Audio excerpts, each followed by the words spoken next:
Good morning from Los Angeles. This is Dave Whalen from Big Four Bio. Good afternoon to I think half of our group, and good evening to some. Again, Dave Whalen from Big Four Bio, and really excited to be wrapping up what's been an incredible week of our pre-JPM partnering week, week of activities, and we're winding things down with it's going to be a really great panel discussion, a review of 2024, analyzing developments, planning for future success, which everyone should be thinking about as they plan their not just their January at JP Morgan Bio Week, but plan all of 2025. And with that, we've got Kimberly Hoff from KKH Advisors, who's going to be moderating this panel. And Kimberly, I'm going to pass the baton to you and let you introduce fellow panelists. Just everyone out there, there is a Q&A functionality, so feel free to ask any questions on the Q&A, and Kimberly and the panelists will try to weave those into the conversation. And thank you all. With that, Kimberly, take it away.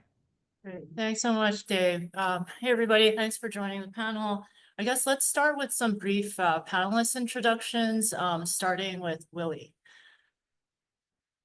Hi, everyone. My name is Willie Reeves. I'm head of public engagement at Soleno. Really thrilled to be with you all today. At a high level, at Soleno, we are building a tech stack to scale up the manufacturing of personalized cell tissue and eventually even organ replacement therapies using induced pluripotent stem cells to extend human lifespan, and especially looking at chronic degenerative disease conditions. So thinking about the ability to autonomously generate dopaminergic neurons for Parkinson's, or retinal cells for age-related macular degeneration, cardiac cells for heart disease. There are many, many potential therapeutic applications. And this is a critical problem for us to solve because these therapies can be curative by replacing degenerative tissues. So we have an AI-driven optical bioprocess that allows us to be able to manufacture these cells at scale. And ultimately, we want to be able to enable a healthy my background is in biotech business development. So prior to joining Soleno 3 years ago, I spent most of the previous decade at the Trade Association Bio in Washington, D.C. I led the partnering group there for many years and had a global portfolio across North and South America, Europe, and East Asia, and finished there as Chief Business Strategy Officer. And prior to that, did some work in South Korea for the Korean government in project management, and originally was kind of a tech tinkerer and a hardware guy in the earlier days. So very excited to be on with everyone today. Thanks, Willie. Wyatt? Nice to meet everybody this morning. I'm Wyatt McDonnell. I'm the CEO and one of the co-founders of Infinimmune. We're a preclinical antibody biotechnology company based in Alameda in the East Bay area. So we develop therapeutic antibodies for the treatment of autoimmune disease, specifically skin autoimmune and gastrointestinal autoimmune for our first two focuses. We've spent the past 2 years since our founding team left 10x Genomics building out a couple of capabilities that are particularly unique. We start from humans for our antibody drug discovery. So we actually use existing antibodies from the human body as our starting point for antibody engineering, antibody reformulation or tinkering, as Willie said. And we do this for two reasons. First, to produce drugs that are very safe and very tolerable for patients. And so patients can stay on these medicines for a much longer time than their current options. And second, because the biology of the human body is fairly different from the biology you see in even the best model organisms that are not human. So nice to meet everybody today. Thanks, Wyatt. Julie? Hi, everyone. Great to be with you. My name is Julie O'Shaughnessy. I'm the Chief Operating Officer at Vivodyne. At Vivodyne, we grow human tissues to perform human drug testing before clinical trials. And the thing that really attracted me to Vivodyne is that we're doing this at scale. And it's with our proprietary robotics platform. So we are able to scale like a software company simply because we are a software company. And this allows us to do end-to-end robotic consistency and have consistent data outcomes within a few weeks' time. Prior to joining Vivodyne, I've been here almost a year. Actually, it'll be a year this month. Prior to Vivodyne, I was at Resilience, and prior to that, I was at AWS. So you can now probably understand why the technology drew me to Vivodyne, and started out a career in investment banking. And Vivodyne is based in Philadelphia, Pennsylvania. Great, thanks, Julian. So I'll start off with a easy question for everyone, which is, what have been some of the major trends you've observed in your sectors this year? I know, you know, this panel also is going again to funding later on, but just in terms of overall trends, I think we started the year with, you know, cautious optimism, but as the year rolled on, it seemed to be, hopefully, fingers crossed, getting better. But it's you know, I mean, it's still anyone's guess, I guess, in January, what we'll see.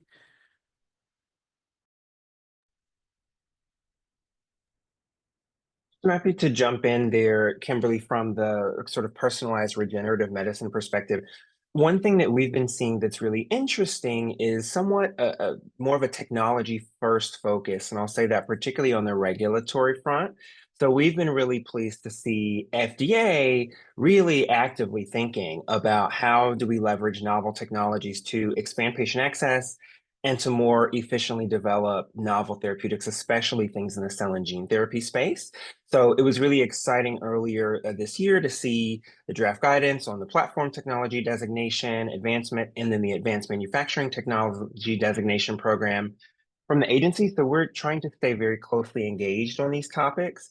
And I think at the 20,000 foot level, the reason that this is important is FDA is realizing that regulating these sorts of one-time, potentially curative therapies where each dose is unique because it's coming from an individual patient, so it's a unique drug substance. It's fundamentally a different process from regulating large batches of, for example, small molecules. So really excited to continue to see more developments from the FDA there, and certainly encourage everyone to be engaged on these topics.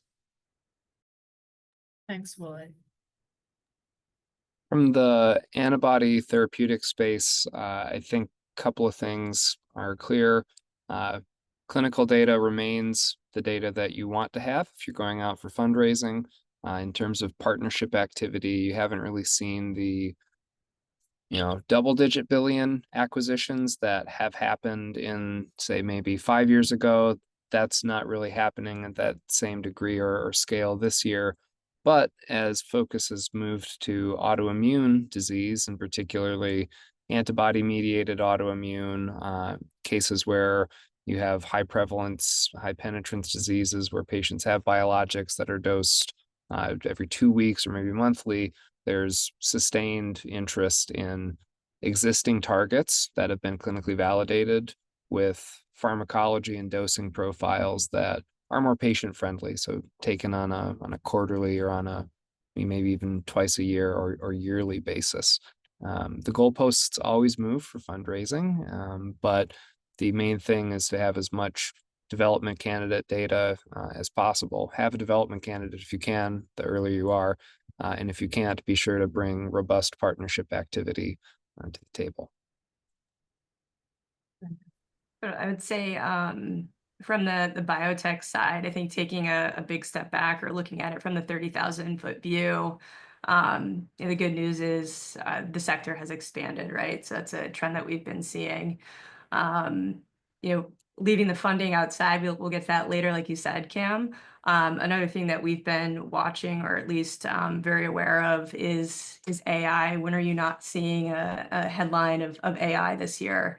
I think most of the panels or talks that Vivodyne has been asked to do have been around AI. So I think we're seeing a trend in 2024 where this has been increasingly pivotal to biotechnology and how we quickly move through time and even costs, right? So how do we reduce time and cost into bringing new drugs to market and doing it safely but efficiently?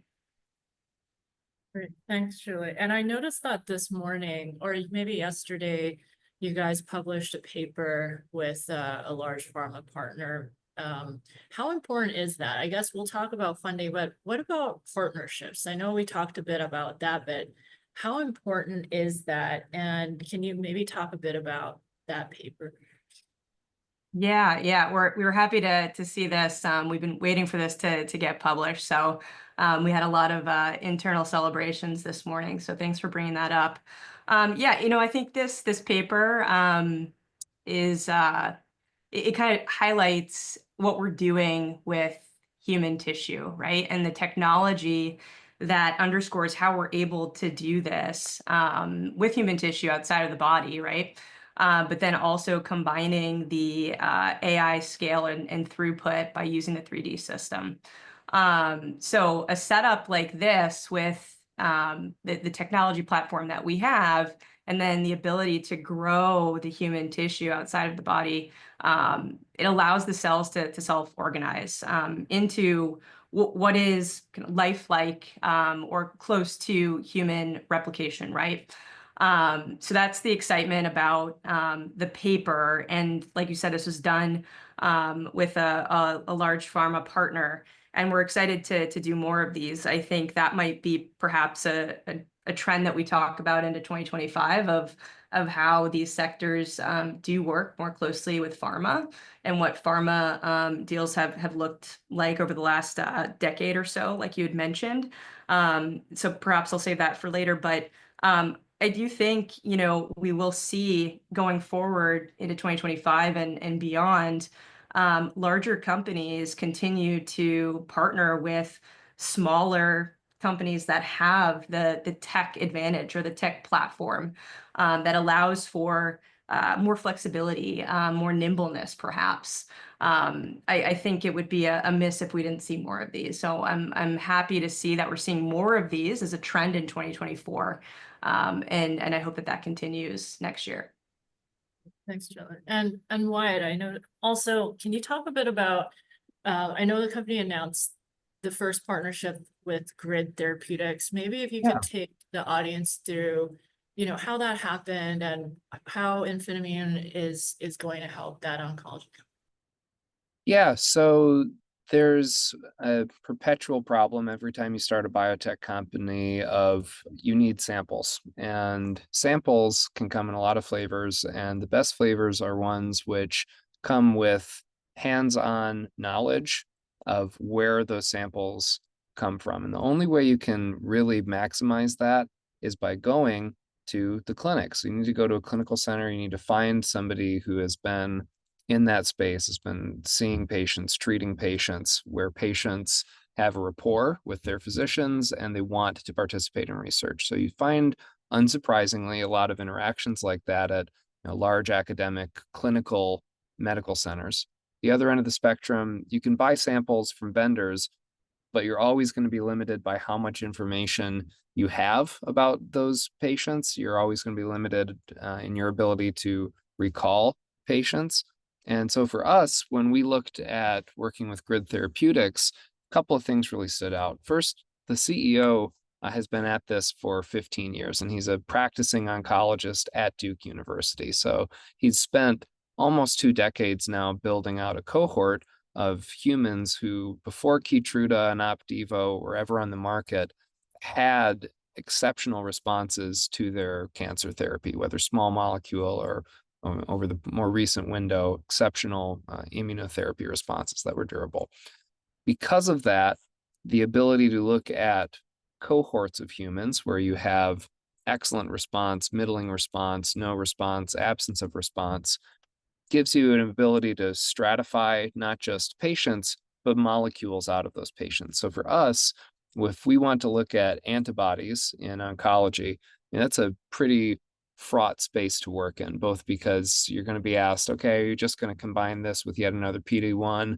Okay, are you building a monotherapy? If so, which expensive mouse models have you run it through? You really need to bake in as much biology into your molecule as you can up front. So being able to look at samples in partnership with Grid and say, here's the humans who we know had antibody-mediated responses, where they had tertiary lymphoid structures in their tumors, where they had lymph nodes that were very clearly responding to those tumors, gives us the ability to go into the antibody repertoire of those individuals and recover molecules that are part of that protective response. And we can screen out molecules that are present in multiple individuals or present in both an exceptional responder and an individual who had no response to therapy whatsoever. So it's a clean way of using biology of the immune system to get to molecules that are mediating that protection, which we can then recapitulate for other patients. So it was sort of a no-brainer if you want to discover high quality antibodies with therapeutic value against lots of targets without throwing away all of the antibodies that you can't screen one at a time, you can work with Infinimmune, and our platform's uniquely capable of that. But there's no path around clinical biology if you want to work on biology that matters to patients. You can't start from something that's far from patients in the first place. Thanks, Wyatt. And Willie, I guess in terms of Soleno, I know that, the company is in the iPSC space, and it's, it's really converging different technologies. And I think this year the company recently announced on the topic of funding now, like non-dilutive funding from ARPA-H, for $25 million, which is super exciting. Can you, as much as you can share, I guess, can you talk a bit about just how that happened? Yeah, thanks, Kim. So when we first began considering non-dilutive funding at Soleno, we surveyed a really wide range of opportunities from different agencies and had an eye toward a couple of areas. One is how mission aligned are they and their priorities with Soleno's priorities. Two is how meaningfully could those funding amounts that were available advance our technology? And then three was how could we continue going along our critical path and not completely do something different through this funding. And I think we found an incredible match in ARPA-H. Super grateful for their support and also for their belief in the vision of bringing personalized regenerative medicine to all Americans. And, I know sometimes people like to use the term radical alignment. I think this was a really nice case where there was radical alignment. ARPA-H is thinking very critically about how do we get therapies, how do we get medicines to people in all geographies. So whether you live in Boston, like I do now, where Soleno is based in the Boston area, or you're in rural Oklahoma, which is where I grew up, or anywhere in between, in Alaska and Hawaii, et cetera, and making these therapies accessible to everyone. So part of our process really was getting a good understanding of what the agency was looking for. And, with it only being a couple of years old, it was a great opportunity to follow everything that was going on, both from social media developments, but really looking at in-person interactions and engagements with program managers where possible. And so for any organizations that are looking at non-dilutive funding and trying to kind of create your strategy, I would encourage people to consider a few different things. One is the mission alignment. And I think it sounds nice. I know mission is a word people like to say, but for us, that's actually incredibly important because if you are saying, for example, you want to go and pursue these very specific indications in this particular area, and that's your passion, but another agency is going to say you need to do this very specific thing and it's moving from A to Z, then that might not be the area of best alignment. And I think a second one is thinking through how non-dilutive funding can advance you along your existing path. And there's a lot of ways to do that. So, for example, there's multiple defense related funding agencies. There's BARDA, there's DARPA, even JPEO, CBR&D, the Joint Program Executive Office for Chemical, Biological, Radiological, and Nuclear Defense. So looking at those, do all of their priority areas align with yours? And then last, I would say, regardless of what agencies you might be looking at or other sort of funding opportunities, take advantage of the learning and the interaction and the engagement opportunities. So for instance, ARPA-H regularly hosts proposers days for different programs that they are putting out. DARPA's Biological Technologies Office hosts kind of Ask Me Anything AMA sessions where you can interact with program managers and really get a good sense from them of would this person be interested in your specific area. So I think looking at those points can really help groups to identify non-dilutive funding sources that may make sense for them in their stage of company.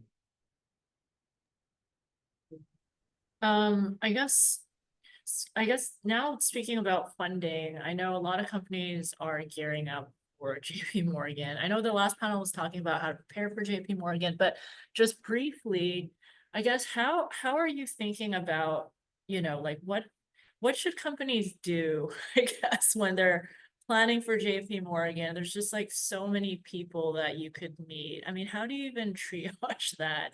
And how can you survive JP Morgan, I guess? I don't know if there are any first timers on the call, but I think, it's an interesting conference. I think that, some companies go with really targeted goals and they accomplish those goals. And then where I see other companies, they're just like, hey, I'm just going to show up and schedule a bunch of meetings and see what happens, probably would not be recommended. So just, and all of you on the panel I know have been to JP Morgan. So yeah, any tips, I guess, for people on the call? I can start. This will actually be my first time going back to JPM as a non-investment banker. So I am very excited to be sitting on this side, away from the dark side, some may say. But I think, Kim, to your point, like it would be a mistake if you weren't prioritizing and even personalizing, right? So I think prioritizing depending on what your company is doing. For us, it'll be recruiting. It'll be meeting with some of our clients that we have, and hopefully future clients as well. But also too, like this is probably one of the best networking events in the name of healthcare, right? So you should also, I would encourage to bucket off a percentage of time to personalize it for you also. But yes, it is like, I compare it to AWS reInvent, which I went to for 5 years in a row. It can become super energizing and chaotic, which also drains a lot of you, right, as a human being. So prioritizing your time and those that you want to get with, whether it be on the funding side, the client side, or the recruitment side, because it is, I think folks often forget that it is a big recruiting networking event as well. Thanks, Julie. Yeah, we are, we've sort of changed our JP Morgan strategy over time, and that also reflects sort of what stages you go through as a company, right? So if you're just spinning up and this is your first JPM, you should start as early as you can to reach out to people that you might get a offsite or at a hotel suite meeting with, because if you start asking in December, you're too late to the ball game. There are some, conferences that are fairly high quality, well attended, good networking events. So that includes, if you aren't an investment banker and don't have a badge to the lone JP Morgan hotel, you should take a chance to go over to Biotech Showcase, because you'll find that a lot of the people you want to talk to as partners have sent at least 2 to 3 team members over there over the course of the week. And then, yeah, like Julie mentioned, figure out what your main objective is. Is this we're making intros, we're networking first and foremost? Is it we're only taking this type of meeting, we're only targeting this type of meeting, we're doing some homework in advance on LinkedIn, making sure we've at least tried to get into an organization? If you're a smaller team and you don't have a well-networked LinkedIn, make sure you find a way to change that, whether through recruiting or through fractional effort, and bring an umbrella and a raincoat, because it can surprise you, and also a good pair of walking shoes that won't slip out from under you, because the hills are kind of steep and slippery, and it's good to not fall down if you only brought one suit to JPM, and you should probably have 2 to that reason. Thanks, Wyatt. +1 to Wyatt's comments around very practical comments around the clothing. People who I have known, folks who have brought one suit, one pair of shoes, etc. And I mean, heels coming off of shoes. Somebody spills something at the reception. They spill red wine on your suit. So don't go down that path. But a couple of other things that I found useful over the years. One is, let's say there's a scale from 0 to 100, right? 0 is the people who just say, I bought a plane ticket, I'm in Union Square, it's going to be great. 100 is I have scheduled every single minute of my day until 11:30 p.m. I think landing somewhere in the middle is helpful, right? Be very intentional, as Julie and Wyatt have mentioned, be very intentional about whom you want to meet, not just the company, but which are the specific departments, who are the specific teams, and who are the specific people on those teams that are relevant for you. Because especially, let's say if you were going to meet with a big pharma company, for example, there are lots of different groups. Sometimes they're arranged by therapeutic areas, sometimes they're arranged in other ways.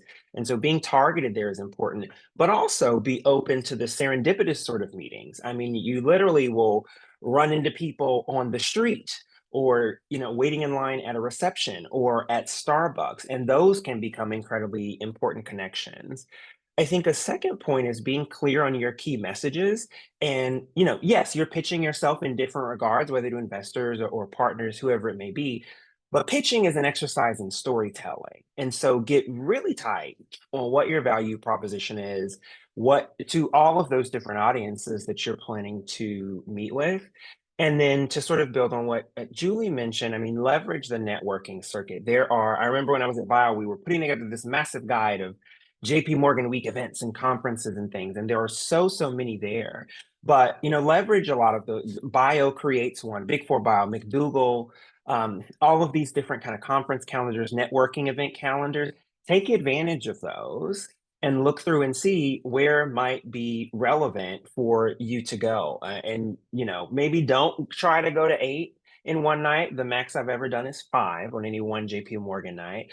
But be thoughtful about that and be open to kind of those serendipitous networking opportunities as well. Thanks. And I would even say reach out to your investors. I mean, pretty much almost every major VC will have a networking event sometime after 5, maybe even earlier. And then the others would be advisors, like not just the investment banking advisors, but a ton of law firms have receptions, definitely. So I would absolutely reach out and kind of utilize that as well.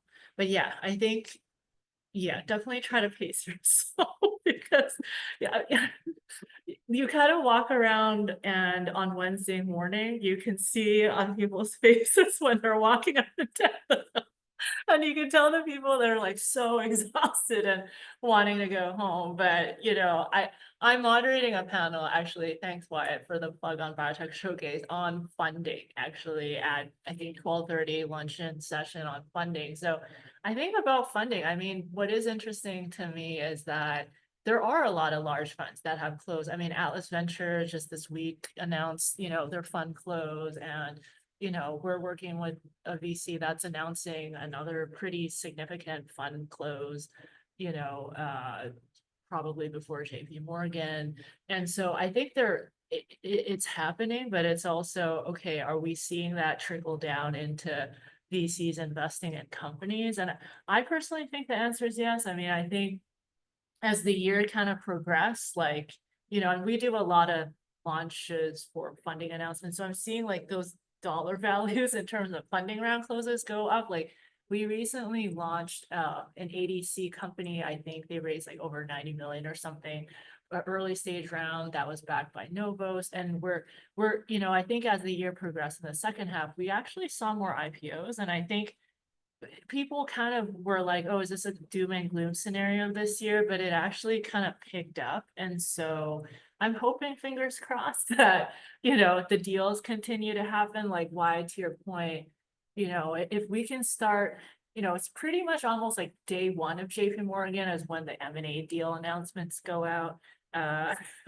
And so I think that would be a good indicator in terms of deal activity. And so I think there are so many companies that are fundraising right now. I personally think it is better than, 2023. And so, I know pretty much everyone going to JP Morgan is either fundraising or trying to close a partnership deal. So yeah, and I think it's just to your point, Willie, like be prepared and like almost less is more here, where it's just like make sure you actually take another look at your deck that you're presenting and and just give it a refresh, like give all your materials a refresh before you head into the conference. And yeah, and I think and I think hopefully like 25 will be better. Obviously new administration coming in, and so I think that's also going to be another factor to just see like what happens. So Yeah. I know that I wanted to leave some time for Q&A at the end, but I think on the topic of AI, I think there's definitely been over this year, just from a media standpoint, like, you know, varying levels of, how do I put this? Positivity towards AI. And so I think that, you know, for all the companies on this panel, like, you're using AI as a tool to basically accelerate development, you know, either drug discovery, drug development. And so I think for a lot of companies that were just using AI kind of as like, hey, I have an AI platform type of thing, but like not really a real pipeline or anything like that, that's sort of where they really struggled to raise funding. And so yeah, so I think yeah, I think that that's definitely something I'm also looking at for next year is, you know, who NVIDIA decides to partner with. I know a lot of companies are talking to them, but I think that should be interesting. And their conference is in March. I don't know, Julie, maybe you would know because you used to be at Amazon. But like, yeah, I think what is that? Their GTC conference is in March. So that's another one that I think, you know, some companies are really excited to go to. So Well, Kim, just to hop quickly onto your point around AI, I think, you know, how many articles have we all seen that say something to the effect of AI, hope or hype, right? A Yeah. lot of them, I and they think that continue was to the come out. exact headline, maybe. So that could have been the exact headline. Not Over the much years, more. there's been a lot of things I think that at JP Morgan where it's like insert blank, hope or hype. But Yeah. you know, for us, for example, at Seleno, AI is not a bolt-on. It's not kind of an accessory in any way, but rather is really critical to our optical bioprocess and to how we manufacture personalized cell therapies. So one thing that we found useful from a differentiation perspective is just being very clear about how we are using AI. And I think that's probably the case for everyone on this call. And we certainly would encourage folks for that, because when something becomes so prevalent, as Julie was rightly mentioning, you know, everyone is saying in some regards that they're using AI. But if you can say, for example, we are using artificial intelligence, we're looking, our AI algorithms are looking at imaging, right? Similar to autonomous cars, they're looking at imaging to decide which cells are good and which ones aren't. For the cells that aren't good, we have a laser that comes and automatically removes them, and we continue to grow the cells. When you can put something into an analogy that makes sense to folks, it's helpful. I think avoiding we have AI and it's cool and there's a black box, I think that's what there can be some cold receptivity toward if it's not clear really how is this use of artificial intelligence driving across the value chain. So Wyatt, Julie, not sure if you have additional thoughts on that topic. I definitely want to second the, you know, if you are using AI and you are not clear about how you're using it, what parts of your pipeline are touched by it, how it's incorporated into everything from, you know, before you make a molecule, as you test a molecule, do you iterate on that molecule? If you don't have concrete use cases of how you are actually using it, you are going to be cut to shreds because people just won't understand what you're doing. Everybody is using AI, whether it's in their email inbox to reply to a vendor that they really don't want to reply to after 3 months, to doing high profile, okay, how can we squeeze every last watt out of our out of date, you know, A100 chip because H100 is coming and it's the size of a Viking stove. You know, you have to be clear about how you are actually using it, and you have to be clear about whether your capabilities are unique to you, full stop. Are you actually doing something unique? It's fine if not, but if you aren't, you need to be clear about what that means for your programs. And if you are, does that come from what Willie mentioned? Is that a unique data modality? Is it imaging that nobody else does? Is it a, you know, for us, it's protein sequences at a scale and diversity that other companies can't access and don't access. I would imagine for Vivodyne, there's not a lot of companies out there that can image thousands of unique organoids from patients, right? So you have to be really clear about where your data are coming from, what parts of your research and development or your preclinical or clinical development incorporate things from your AI. Like, are you actually serious about this? Is it something that you're going to carry into the clinic, or is it just a little bit of salt and seasoning because everybody has to use it. You should have a clear position, and you should also be able to say that in 30 seconds or less, ideally. Yeah, and plus one to both Wyatt and Willie's comments. And I can share a tidbit that we've been learning, and we've found that investors have been receptive when we focus on where the AI insights are coming from, right? Derived from reliable and human predictive data. And we're testing that on scalable, vascularized human tissues, which then, adding on what that gets you, the outcome of predictive human biology. So I think I've been really careful, like coming from an ops and strategy background, just in general. I've been really careful on just the verbiage that I use around AI. Sometimes I will prefer just to talk about like the predictive value of data, because AI at the end of the day isn't anything without the data. It's only as good as what the data is showing or saying. Sorry, I have sunlight coming in the back of me here. So I think just really breaking it down and talking at that really simple level, and perhaps even leaving AI out of that sentence or that paragraph at times, can be really, really valuable. And I think too, if you're able to then speak to, either the scalability or reproducibility that you're getting from, for example, the imaging, that's really important. Showing those automated or semi-automated methods in which you can scale or reproduce will be really important and impactful, especially for investors.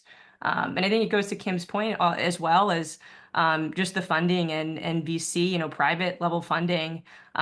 It's great that we've seen a trend, positively open back up in 2024. But I think when we get to JPM, or when we have the larger data set at the end of 2024, we'll see that investors have been really picky and choosy about what they have been investing in and what that data is telling them. I think that's what we'll see at the end of this year.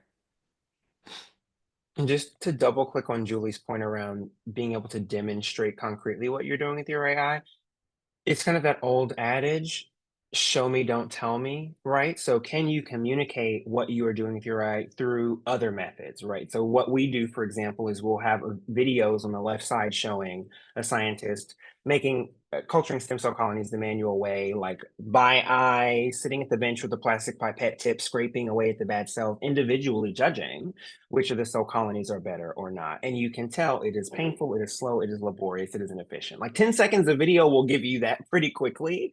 And then on the right side, showing what's happening in our autonomous bioprocess, what the algorithms are doing. We have GIFs that explain what's happening and that show different colors. Oh, the algorithm has tagged this section to eliminate. Boom, the laser is going to zap and eliminate those cells. And so we can do that pictorially in a way that really tells the story nicely. So that's something I think we probably all encourage folks to consider, is how can you, of course, be able to tell your story, but how can you really demonstrate that?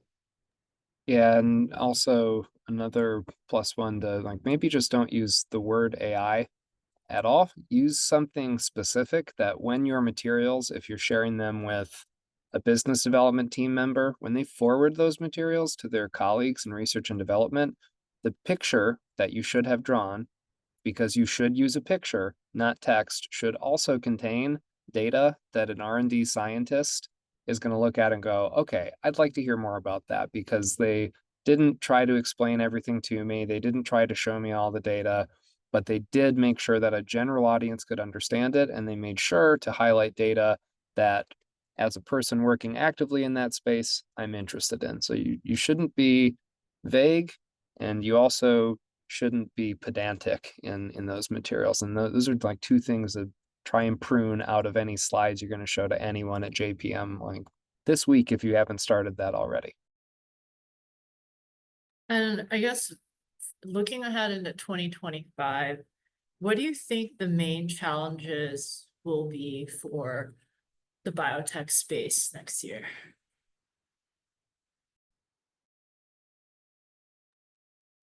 I mean, I'll start, I guess. I think focus is a big one. I think there's a lot of things that are very distracting, especially around like election cycles warming up or ending. And I think in that case, there's a lot of things that you could be distracted by, like who is or isn't going to be put in at FDA, who is or isn't going to be put in at any of those organizations. But if you take a step back and if you listen at JPM, you're going to hear people from the top 20 pharmas say, this is not affecting our M&A activity. It is certainly not affecting our clinical development activity. And I think you will start to see smaller companies also get in earlier to hear that active information stream. So in California, for instance, you've got Biocom and some other partnering organizations where you can get community up-to-date news from people who are listening very carefully and sort of not plugging into the kind of manic cycle around that part of the news. I think you'll also see, you've seen that the big fund closes this year from Arch and firms like that, and I think you'll see the smaller funds start to issue those press releases on new funds raised in 2025. And I think it would be great if insider led 0.1 fundraises decreased.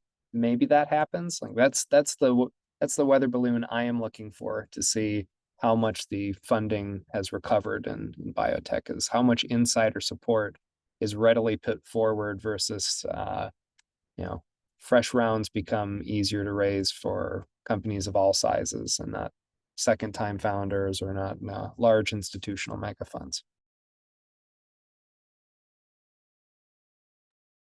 Yeah, I think to add to what Wyatt was saying, around whether it's the new administration coming in, or just I think the competition for talent, right? What we can proactively do is to align our priorities to what is emerging or potentially emerging in policy or regulation. And in order to do that, you have to have somewhat of an agile strategy or some way of being able to pivot and being nimble and flexible, right? Depending on what kind of company you're at, how big you are. But that has been a big thing for us this year, is maintaining our ability to be agile and flexible. I think too, because we've seen more biotech companies, which is great, by the way, that is putting pressure and definite serious competition on talent. So I do expect that to be a challenge for us next year. It's a healthy one. I think it's a great one. But I think we have to get creative with the way that we attract and retain talent. Yeah. I And think also, yeah, go ahead. I'm just going to add, I think to Julie's point, many of these things, almost with everything, are both a challenge and an opportunity. So take the Biosecure Act, for example. There's been lots of articles in the news and things that are very valid concerns and that have real implications for companies.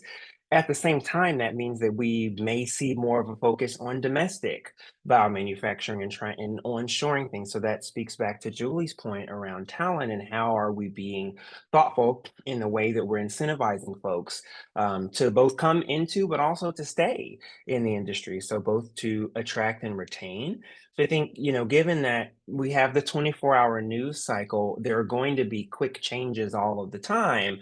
But for companies, how can you stay true to what your core messaging is? You might have to adapt language a bit here and there, just depending on political changes and so forth. But how can you really keep that focus and build that alignment? Those are some really important areas. Yeah, and great points. And I think on recruitment and talent, I think what is really cool is, for Soleno, you guys basically appointed recently, Chris Gibson as the CEO of Recursion to your board. And I think, over at Infinimmune, why you guys appointed Neela to your board. And so and we get this question a lot too, in terms of, how how do I even approach someone, you know, who's so experienced and, you know, convince them to join our board? I know, Julie, like, to the talent question, one of my questions for the panelists is really, how hard was just talent recruitment and retention this year, and how do you expect that to change for next year? Because I remember, like, last year, this year, there's just a ton of large pharma companies laying off tons of scientists, researchers, but, you know, but then new companies are popping up as well, like literally every week. And so the talent is fierce. You know, Willie, you guys are in Cambridge, Wyatt, you're in South San Francisco, and Julie, Vivodyne's in Philadelphia. And so I think it is, it's something that I think, you know, we should definitely discuss in terms of how do you attract the right board member, and also, you know, how do you screen for talent?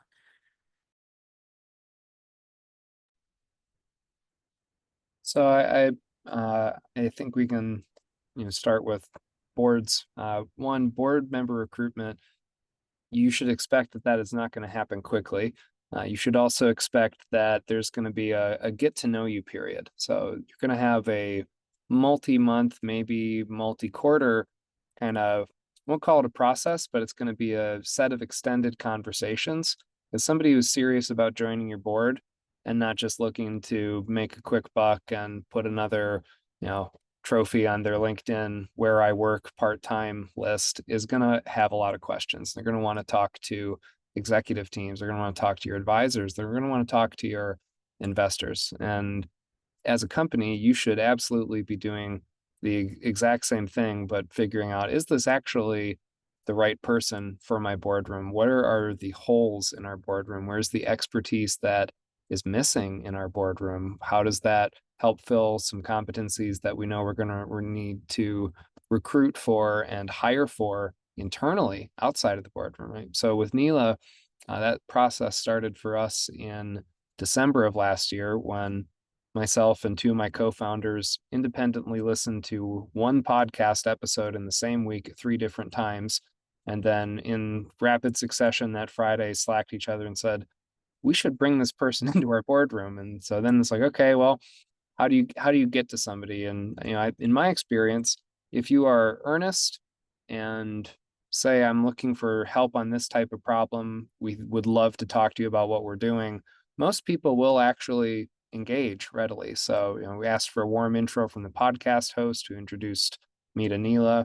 We spent 3 months getting her familiarized with the company and our capabilities. And that's also a period of time where we were able to show the kind of progress we can make on our programs. And with talented, experienced, busy people, you need to be able to show progress. And I would imagine that for Soleno, Chris Gibson has a fairly full calendar. So you have a short amount of time in which to share meaningful updates, show that you can take advice and listen to it, or screen advice out and say, I don't think that's quite what we're looking to do, and here's why. And if you can't build that kind of relationship with a board member, you're going to do a poor job of using their expertise and their network to your advantage, because it is equal parts strategy, signal for fundraising, making sure you don't miss things that you're going to miss if you don't have those extra competencies.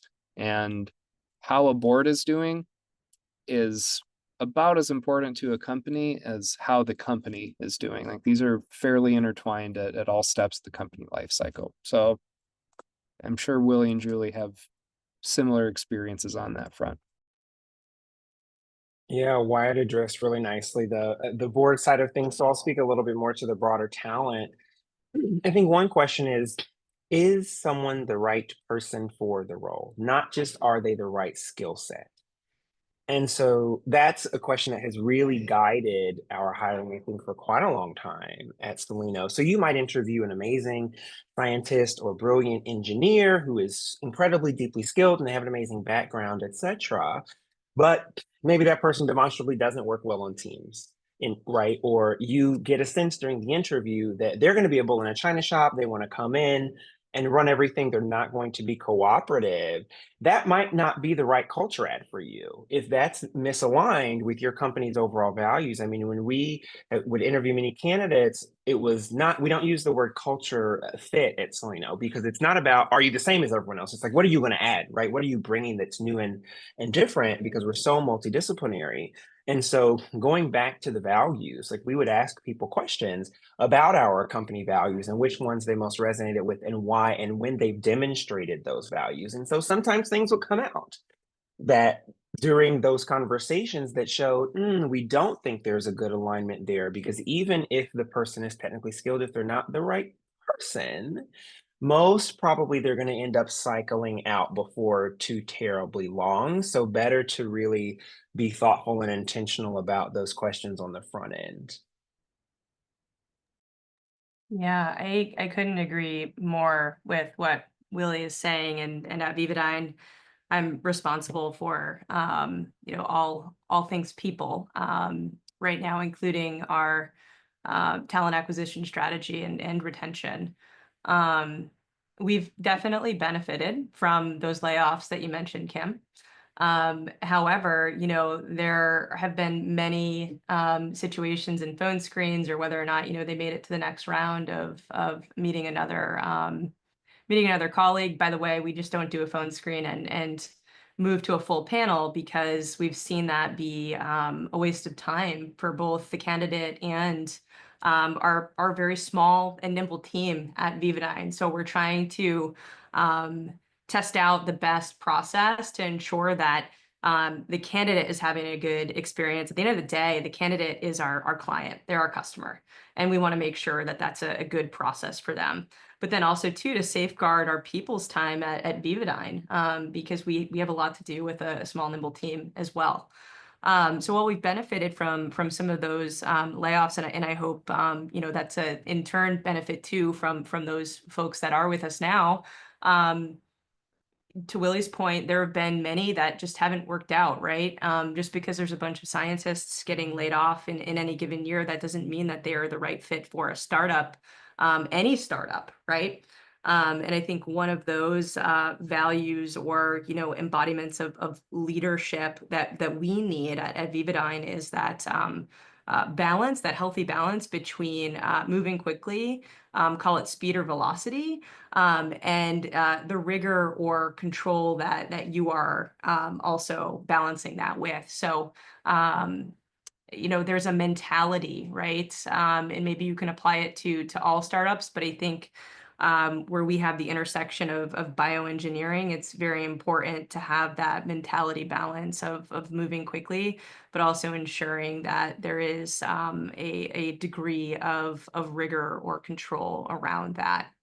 I think too, just broadly, right? Like the shift that the pandemic has created into a remote and hybrid balance. We have our site in Philly, but we've got a lot of our tech folks who are hybrid, right? They're predominantly working from home. And when we do bring everybody on site, we're very thoughtful and intentional about what those meetings are. But if you're able to, offer up that remote or hybrid capacity, I've seen that as something that candidates really, really value and want now ever since the pandemic. I think Julie just said so many things that are worth reinforcing.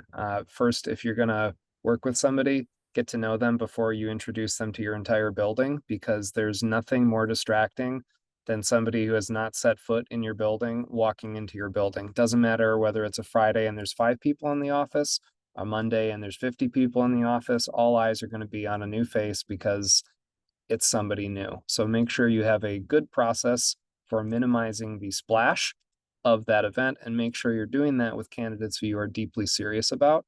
When Willie said culture fit is how you build a monoculture, plus 100 to that. If you ask people in your team what they think their role in an interview process is, be sure to make sure that nobody thinks it is their job to check for culture fit, because that is how you exclude people who you very badly need to add to your team. And it is also how you build companies accidentally where hire number 1 who could do one set of things matters more than hire number 100 who can do many things hire number 1 could not possibly reasonably learn to do in the time they have to do that job. And then just get to know people. You know, if your interview process doesn't ask questions where you are getting to know somebody, it's not a very good process. And you know, if even little things like how many unread emails do you have in your inbox? These are helpful things that can teach you about what it will be like to work with somebody who you're excited about. And it should also include things like for one of our comp bio roles, we have this, you know, to Julie's point about what kind of energy does somebody bring to the table? We say, okay, here's a PDF. You have 7 minutes to extract all of these sequences from this PDF. How do you do this? Because there are some cases where your answer should be, I'm going to make sure that I just do this manually by hand and double check it with a colleague. And there are other cases where you should spend a week writing a program that will do that.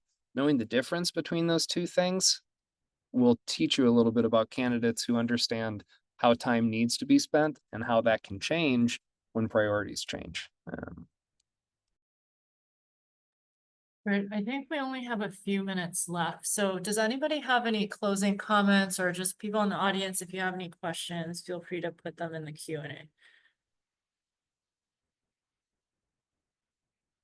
If not, I think I just wanted to thank everyone for joining me on this panel.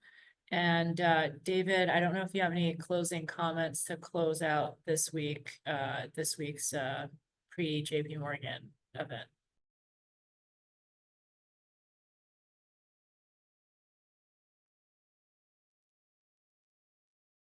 Okay, maybe he's on mute. So I guess with that, I want to thank everyone and looking forward to seeing you all at JP Morgan in January. Thanks, everybody.